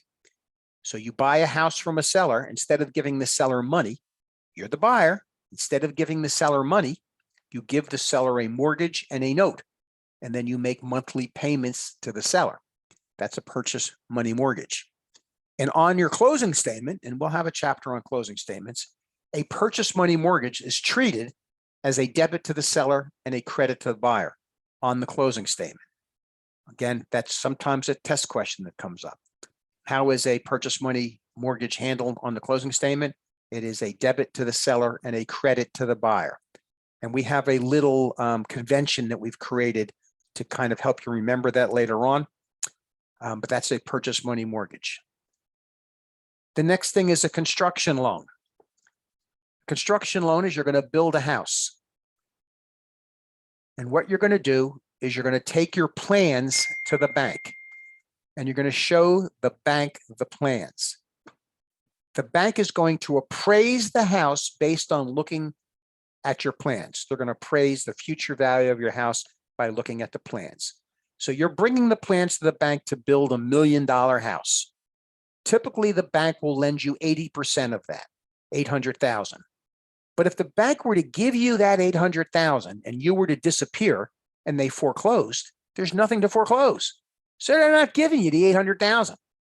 Instead, a construction loan, the bank watches what you're doing and you dig the foundation. And when you dig the foundation, the bank will give you the money to pay the foundation contractor. So your construction loan starts out where you owe nothing. After the first month, you dig the foundation and it's $50,000. The bank comes out and inspects to make sure you dug a foundation. They give you the $50,000. You pay the contractor who dug the foundation. The contractor who dug the foundation gives you a lien release because he has a mechanics lien for the work he did. He gives you a lien release. You give the lien release to the bank, and now you frame. You finish your framing and it's $100,000. You ask the bank to come out and inspect again. The inspector sees the house has been framed. The bank gives you $100,000. You pay your framing contractor. Now the second month you owe $150,000. The next month you do your roof or your rough plumbing and your rough electrical. And every time you do a segment of the construction, the bank comes out and does an inspection and gives you that amount of money until you've got all $800,000 out. And by that time, you should have the house finished. Construction loans are generally at an adjustable rate of loan, adjustable rate of mortgage, adjustable rate of interest, I'm sorry, an adjustable rate of interest. Construction loans are typically for 18 months. If you don't finish the house in 18 months, you have to renegotiate the loan and pay points again to keep it going. And those inspections that the bank does every time you finish an element of the construction, typically they charge you $750. And when they give you the money for doing the foundation or the framing, that's called a draw. And when you're building a house, you want to keep your draws to a minimum because every time you get one and you get the inspection, it's another $750. Better off if you finish 4 or 5 things at once, have one inspection, so you get one $750 for all 4 things. That's a construction loan. Next kind of a loan is a bridge loan. We're not hearing too much about those nowadays because houses sell so darn fast, but there was a time when houses didn't sell quite so fast. So you had your little house, and in your little house, you wanted to buy a bigger house, but you didn't sell your little house yet. So you would go to the bank and you would get a additional loan on your little house, a second mortgage. You still had your first mortgage on your little house, and now you're going to get a second mortgage for the equity on your little house, and you're going to use that equity as the down payment on your big house. That's called a bridge loan. It's also called gap financing or interim financing. Now, you've got 3 mortgages going: your original mortgage on your little house, your new bridge loan on your little house, and your new loan on your new house. So you'd better sell your little house real quick. Otherwise, you're going to go broke in a bridge loan. The next kind of a loan is a blanket mortgage. A blanket mortgage is a loan that has several properties underneath the same lien. And a blanket mortgage has a release clause. Think of it as a blanket of the lien covering 4 properties at once. You finish the construction on property number 4. You want to sell it, but it's got a lien on it. So a blanket mortgage using the release clause allows that one house that you finished to be released from the lien while the other 3 still stay under the lien and get sold. Now, typically, when you release that one house from the lien, the lender is going to want 80% of the sales price. They're not going to let you keep the whole sales price, but they allow you to release it from under the blanket. So a blanket mortgage has a release clause, and it's used by a builder or a developer. The next kind of a loan we want to talk about is a package mortgage. So we talked before about the loan to value ratio being the loan amount divided by the sales price or the appraised value, whichever is lower. And that's the sales price or the appraised value of the real estate. What if you're buying a farm and the farm itself is real property, but the cows are personal property? So a package mortgage includes both the real property, the farm, and the cows, the personal property, in the loan to value ratio. So a package mortgage includes both real and personal property. On the test, they usually say you're buying a house down at Long Beach Island, a vacation house that has very expensive furniture in it, and you're financing the purchase of the house and the furniture at the same time. What kind of a loan would you get? You'd get a package mortgage. An open-end mortgage is a mortgage like your credit card. As you pay it off, you can have the money back to borrow again, like a line of credit. A wraparound mortgage is a financing arrangement where you're not doing subject to mortgage, you're not doing an assumption of mortgage. Instead, there is a mortgage that's created between, remember, in an assumption of mortgage, the bank still holds the mortgage for the original borrower.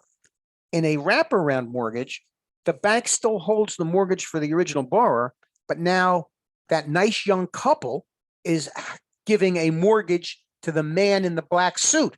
So there's two mortgages going. We're wrapping the nice young couple's mortgage around the original mortgage. So it gets complicated even further.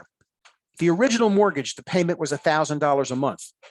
So the nice young couple is doing a wraparound mortgage. They're going to compensate the original purchaser $1,000 a month. But if the original purchaser is, a greedy guy, he might ask them, instead of paying $1,000 a month, to pay $1,500 a month. That extra $1,500 a month he's upcharging on what the original mortgage is called arbitrage. And arbitrage is from the German word Arbeit, which means to work. And that wraparound mortgage, if he's upcharging on the mortgage, that mortgage is working for him. So it's called arbitrage. The next kind of mortgage we want to talk on, Wells Fargo offers these, Bank of America offers these. These are shared appreciation mortgages. If you are certain religions and you need a Sharia compliant loan, you cannot pay or receive interest according to your religion. So how do you buy a house? Instead of paying interest, the lender shares in the appreciation. So you're buying a house and you're borrowing 50% of the purchase price from this lender, and your house is worth $100,000. Now the house goes up to $200,000. The lender's stake in the house goes up by $50,000 or half of 100 because they paid half of the original purchase price. So that's a shared appreciation mortgage. Instead of getting interest, the lender is sharing in the appreciation. And I have a couple of friends, Shalom Malik and Fareen Malik, who run a whole company based on Sharia compliant lending, where they get investment properties and they sell them to people who have to obey Sharia law, can't pay or receive interest, but they're all shared appreciation loans. The next thing is a builder's buy down. And this is a case where a builder has built a bunch of houses. So 1, 2, 3, 4, 5, 6, 7, and he sold the first 3 for $100,000. But now the market is tightening up and he can only get $95,000 for house number 4. If he sells house number 4 for $95,000, then he's going to sell 5, 6, and 7 for $95,000. So in an attempt not to get stuck with that low valuation, the builder will pay points to the lender. And by paying points, he reduces the interest rate that's charged to the buyer. And since the buyer is getting a lower interest rate, he might be willing to pay the full $100,000. And that maintains that $100,000 value as it carries forward to the appraisal of the remaining homes. So that's a builder's buy down. The builder pays points to get the buyer to pay a higher price. And the buyer is happy to pay a higher price because he's getting a lower interest rate because the builder bought down the interest rate, and the buyer's monthly payments are lower than they would have been if he paid less money for the house, but at a higher interest rate. That's a builder's buy down. Now, this is some stuff that's really interesting and it's in the news. Your lender lends you the money to buy a house. You give your lender a mortgage. Your lender has that mortgage and has that note. All right, so your bank has that lender and has that note. And they already have pre-sold the mortgages as long as they're amenable. And what they're going to do is they're going to pre-sell those mortgages and they're going to sell them to the secondary market. The secondary market is Fannie, Freddie, and Ginnie. They are buying that document that's your mortgage, and that document that's the note, and they're paying a price for how high the interest rate is compared to what they can borrow money for. And then they're going to package those mortgages and those notes into mortgage-backed securities, MBSs, and they're going to sell those mortgage-backed securities or MBSs to investors. Back in 2008, what locked up the credit markets and caused the housing values to fall was those investors in the secondary market no longer would buy the mortgage-backed securities. And the whole purpose of the secondary market is to keep the market flowing with money, to increase liquidity and to assure, ASSURE, liquidity, to assure there's money in the market.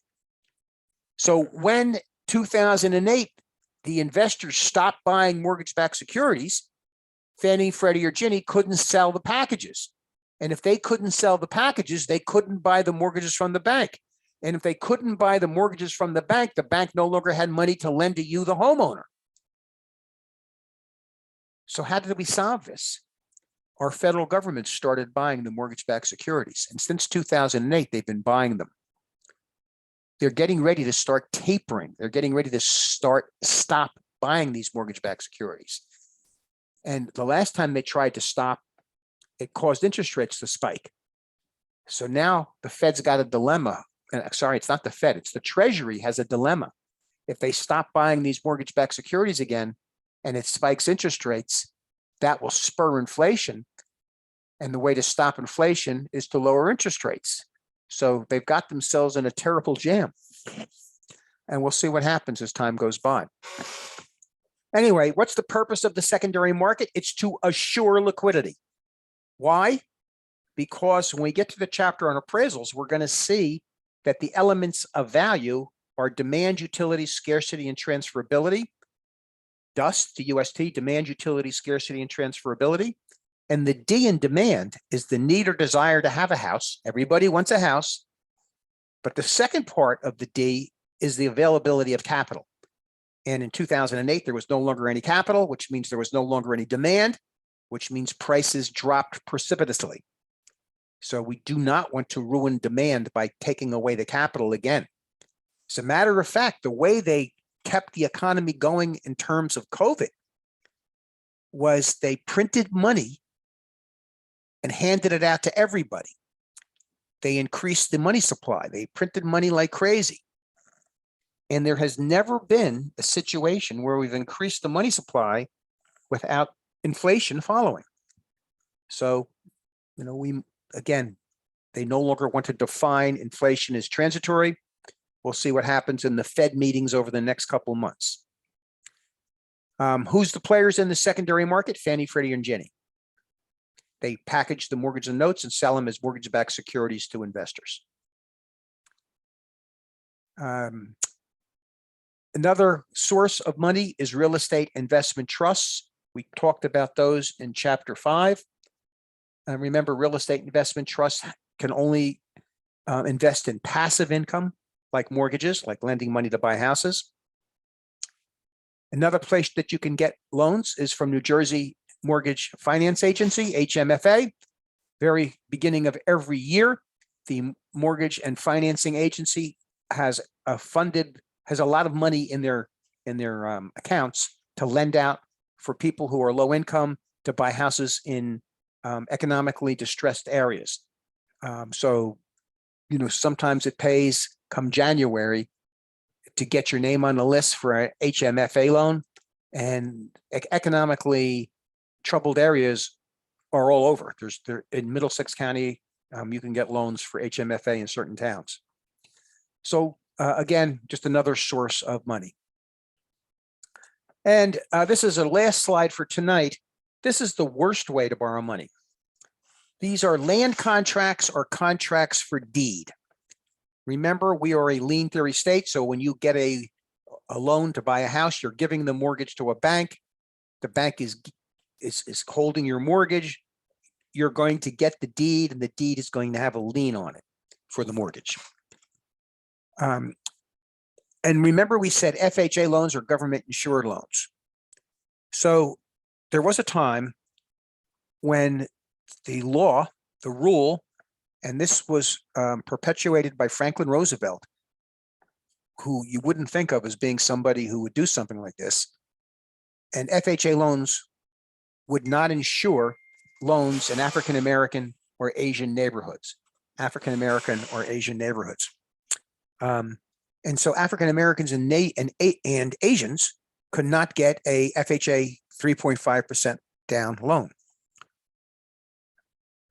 And as a matter of fact, redlining is defined as not doing insurance in neighborhoods based on the protected class makeup. So in other words, they would take a map, they would look at where the African-American people lived, they draw a red line around it, and they wouldn't do FHA loans.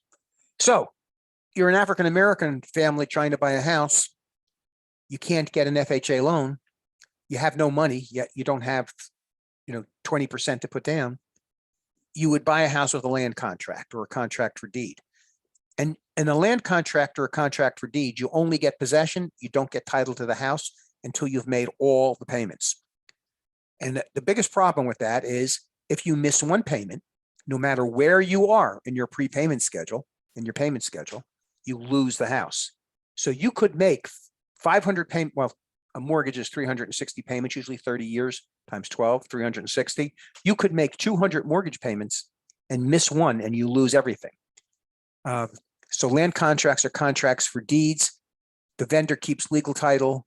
The buyer gets equitable title. And if they miss one payment, they could lose everything. There is a 5,000 word essay written in the Atlantic magazine that won the, it's not a Pulitzer when you have short stories, but whatever award is for 5,000 word stories by Infante Coates, with his saying that there should be a case for reparations, that because of redlining, African-American and Asian families who were denied the benefit of FHA loans should be given some kind of compensation, or their family should be given some kind of compensation. And his article was the case for reparations. So again, what's a land contract? It's a contract where you don't get legal title until all the payments have been made. And all you get is possession. If you miss a payment, then you can lose the entire, all your equity. A very bad way to finance a lien. So that is our chapter on mortgages and financing. We did a pretty good chapter tonight, so we can record it. It'll take me a couple of days to get it all processed. Tomorrow night, we're going to work back through those other chapters that we skipped, 11, 12, and 13. And we'll have a lot of questions on our quiz tomorrow for this chapter, because this is a big chapter. We may start a little bit late tomorrow night.